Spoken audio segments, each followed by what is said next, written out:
Students, आज हम बात करेंगे इनर इक्वेशन से रिलेटेड एक और न्यूमेरिकल की।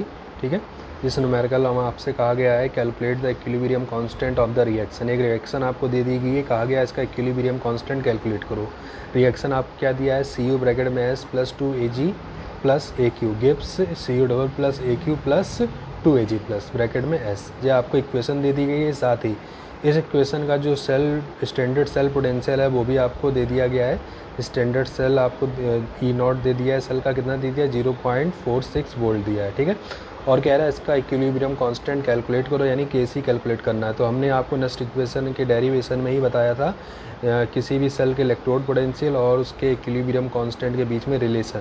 वो रिलेशन क्या था बेटा आपका, E not cell equal to या E not equal to 0.059/n log 10 base Kc। ठीक है, log 10 बेस Kc, यहाँ Kc आपका इक्विलिब्रियम कांस्टेंट होता है, ये आपका इलेक्ट्रोड पोटेंशियल होता है स्टैंडर्ड सेल का, और n आपका नंबर ऑफ इलेक्ट्रॉन ट्रांसफ़र होता है। तो चलिए देखते हैं पहले इस इक्वेशन में नंबर ऑफ इलेक्ट्रॉन ट्रांसफ़र कैसे हो रहा है। तो इस इक्वेशन को हम लोग ब्रेक करेंगे। तो ब्रेक कैसे करेंगे, तो आप देखिए Cu से किस में कन्वर्ट हो रहा है, Cu डबल प्लस में, और Ag प्लस से किस में कन्वर्जन हो रहा है, Ag में। ठीक है, तो चलिए इसको ब्रेक करते हैं और समझते हैं नंबर ऑफ इलेक्ट्रॉन ट्रांसफ़र कितने हो रहे हैं। हमने इस इक्वेशन को ब्रेक कर लिया है। Cu से क्या बनना बेटा, Cu double plus plus 2 plus charge, मतलब 2 इलेक्ट्रॉन यहाँ से निकल गए। साथ में Ag से प्लस से क्या बन रहा था, Ag, तो Ag प्लस एक प्लस है, मतलब जब एक इलेक्ट्रॉन एक्सेप्ट करेगा तभी ये मेटल में कन्वर्ट हो गया, यानी मेटल आयन से मेटल बन गया। फिर हमें क्या देखना होता है, दो बोथ इक्वेशन में नंबर ऑफ इलेक्ट्रॉन इक्वल होने चाहिए। ठीक है, तो इलेक्ट्रॉनों को इक्वल करने के लिए यहाँ पर 2 इलेक्ट्रॉन है, यहाँ पर 1 इलेक्ट्रॉन, तो इसमें हम 2 से मल्टीप्लाई कर लेंगे। जब 2 से मल्टीप्लाई करेंगे तो इसमें पूरे में 2 से मल्टीप्लाई होगा। ठीक, और मल्टीप्लाई करके जब ऐड करोगे तो 2 इलेक्ट्रॉन यहाँ पर भी होंगे, 2 इलेक्ट्रॉन यहाँ पर भी होंगे, तो इलेक्ट्रॉन से इलेक्ट्रॉन कैंसिल हो गया। ठीक है, बाकी इक्वेशन आपकी वैसा ही आगे जैसे हमने यहाँ पर आपको दिखाया था। तो आपने इस इक्वेशन में क्या देखा कि 2 इलेक्ट्रॉन ये रिलीज़ कर रहा है, वही 2 इलेक्ट्रॉन ये एक्सेप्ट कर रहा है, यानी ओवरऑल जो इलेक्ट्रॉन ट्रांसफ़र हो रहा है वो कितने हो रहे हैं, 2 ही का इलेक्ट्रॉनों का ट्रांसफ़र हो रहा है, यानी 2 इलेक्ट्रॉन गेन हो रहे हैं, तो वही 2 इलेक्ट्रॉन ये एक्सेप्ट कर रहा है, यानी पूरे सर्किट में 2 इलेक्ट्रॉनों का ट्रांसफ़र हो रहा है। इसका मतलब n की वैल्यू कितनी हो गई, 2 हो गई। तो वही चीज़ देखी हमने, n की वैल्यू 2 रख दिया। ई नॉट सेल की वैल्यू कितनी थी आपकी, 0.46 रख लिया हमने। ठीक, तो log 10 बेस Kc, तो log 10 बेस Kc इसको हमने सॉल्व कर लिया बेटा, कितना आ गया 15.5923, इसको हमने राउंड ऑफ कर लिया। ठीक है, तो 15 पॉइंट कितना हो गया, 6 हो गया। लॉग को उधर भेज दिया तो किस में कन्वर्ट हो गया, एंटी लॉग में। एंटी लॉग हमने निकालना आपको बताया है, किस तरह से देखते हैं एंटी लॉग, तो लॉग टेबल का यूज़ करेंगे, और जब इसकी वैल्यू हम फाइंड आउट करेंगे तो हम देखेंगे जो वैल्यू आपको कितना मिलेगा, 3.92 × 10⁻15, यानी equilibrium constant for this reaction कितना है आपका, 3.92 × 10⁻15। तो इस तरह से भी एक न्यूमेरिकल बनता है आपका नेक्स्ट इक्वेशन से रिलेटेड।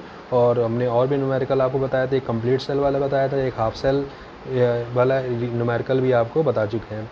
तो ऐसे न्यूमेरिकल में देखो, न्यूमेरिकल बोलने का करने का तरीका सब कुछ यही है, बस चेंजमेंट किसका होता है, वैल्यू का चेंज होता है, तो उसको आपको सॉल्व करना पड़ेगा, वो कैसा भी आपको वैल्यू चेंज करके दे सकता है। ठीक है, बाकी प्रोसीजर सारा यही होता है। तो एक हमने कंप्लीट सेल का बताया था, ये आपका इक्विलिब्रियम कांस्टेंट और ई नॉट के बीच में बता दिया। ठीक है, और हाफ सेल वाला बताया था। अब हम बढ़ते हैं अपने नेक्स्ट टॉपिक की ओर, तो जानते हैं अब हमें क्या पढ़ना है। हमारा नेक्स्ट टॉपिक बेटा हमें पढ़ना है ओम्स लॉ के बारे में। बेसिकली जो ओम्स लॉ पढ़ते आ रहे हो, हाई स्कूल से पढ़ते आ रहे हो, 11th क्लास में भी आपने पढ़ा है, वही चीज़ें यहाँ पर कुछ नया नहीं है। ठीक है, तो ओम्स लॉ क्या है, चलिए देखते हैं। ओम्स लॉ के अकॉर्डिंग क्या होता है, at constant temperature the strength of electric current flow through a conductor is directly proportional to the potential difference applied across a conductor. ठीक है, जितना ज़्यादा कंडक्टर के अक्रॉस हम पोटेंशियल डिफरेंस क्रिएट करेंगे, ठीक है, यानी कंडक्टर में जितना ज़्यादा पोटेंशियल डिफरेंस होगा उतनी ही पावरफुल इसमें क्या क्रिएट होगी, इलेक्ट्रिक करंट फ्लो होगी, यानी उतनी ही स्ट्रेंथ की उसमें इलेक्ट्रिक करंट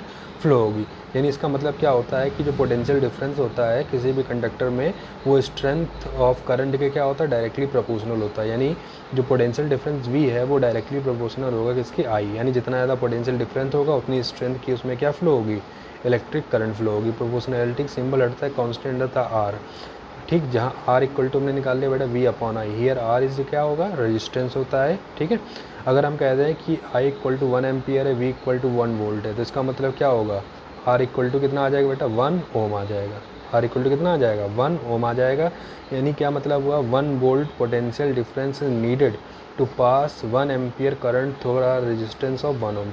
यानी अगर किसी कंडक्टर में 1 ओम का रेजिस्टेंस क्रिएट हो रहा है और उसमें हमें 1 एम्पियर की इलेक्ट्रिक करंट फ्लो करनी है, तो उसमें हमें 1 वोल्ट पोटेंशियल डिफरेंस क्रिएट करना पड़ेगा। यानी हमें 1 वोल्ट पोटेंशियल डिफरेंस की ज़रूरत होगी किसी भी कंडक्टर में जिसमें 1 ओम रेजिस्टेंस पाया जा रहा है और उसमें हमें 1 एम्पियर की इलेक्ट्रिक करंट फ्लो करनी है, तो हमें 1 वोल्ट पोटेंशियल की ज़रूरत पड़ेगी।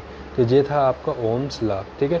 अब हम बात करेंगे रेजिस्टेंस। तो रेजिस्टेंस क्या होता है? रेजिस्टेंस एक तरह का हिंड्रेंस होता है, बाधा होती है जो किसी भी सर्किट में या कंडक्टर में इलेक्ट्रिक करंट फ्लो होने को रोकती है, ठीक। तो नामी में छुपा हुआ रेजिस्टेंस यानी रेजिस्ट करना यानी विरोध करना, रोकना किसी चीज़ को, ठीक है। तो वही चीज़ यहाँ पर है, इट इज़ द हिंड्रेंस, ठीक है। ये एक प्रकार की बाधा है। It is the hindrance provided by a conductor in the passage of current, ठीक है। किसी भी कंडक्टर में इलेक्ट्रिक करंट को फ्लो होने से रोकने के लिए जो हिंड्रेंस क्रिएट होता है, ठीक है, किसी भी कंडक्टर में, उसे हम लोग क्या नाम देते हैं? Resistance. It is measured in term of ohm. इसे हम लोग ओम से मेज़र करते हैं और ओम का जो सिंबल होता है वो इस तरह से बनता है, ठीक है। अब हम लोग जानते हैं और चीज़ के बारे में। The resistance of a conductor depend upon the length of the end cross sectional area of the conductor.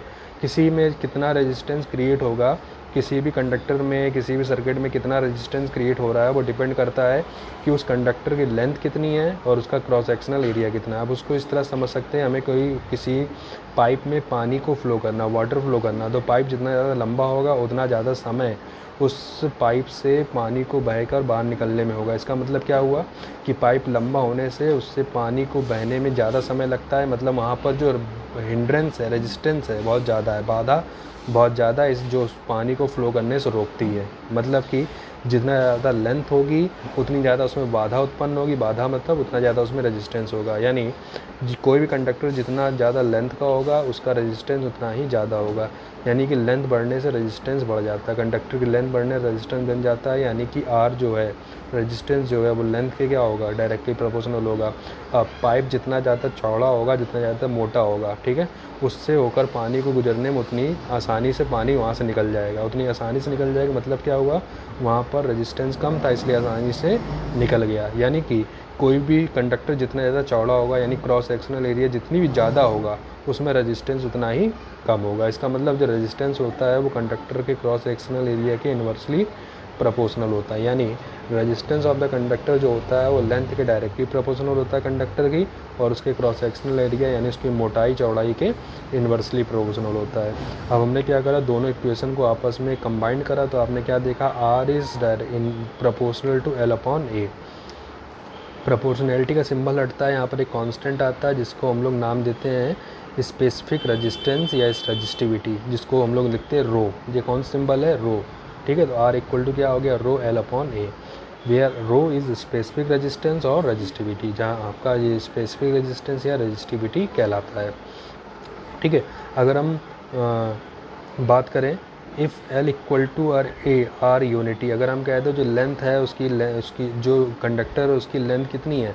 1 centimetre है, क्रॉस सेक्शनल एरिया जो है वो 1 सेंटीमीटर स्क्वायर है, तो यहाँ भी 1 रखो, यहाँ भी 1 रखो, तो आर इक्वल टू क्या आ जाएगा? रो। तो इसका मतलब जो उसकी स्पेसिफिक रेजिस्टेंस है वो रेजिस्टेंस का ही इक्वल होगा। यानी अगर आपको कंडक्टर दिया जाए जिसका cross sectional area 1 centimetre square और उसकी लेंथ जो है 1 सेंटीमीटर है, तो ऐसी कंडीशन पे जो उसका स्पेसिफिक रेजिस्टेंस होगा वो रेजिस्टेंस के ही इक्वल होगा। यानी that is resistivity of a conductor is equal to the resistance offered by a conductor of unit length and unit cross sectional area।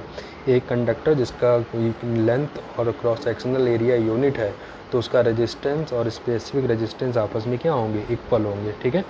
अब फिर बात आ जाती है स्पेसिफिक रेजिस्टेंस या रेजिस्टिविटी की। आपसे कभी तार यूनिट पूछता है तो आप यूनिट यहाँ से निकाल सकते हो।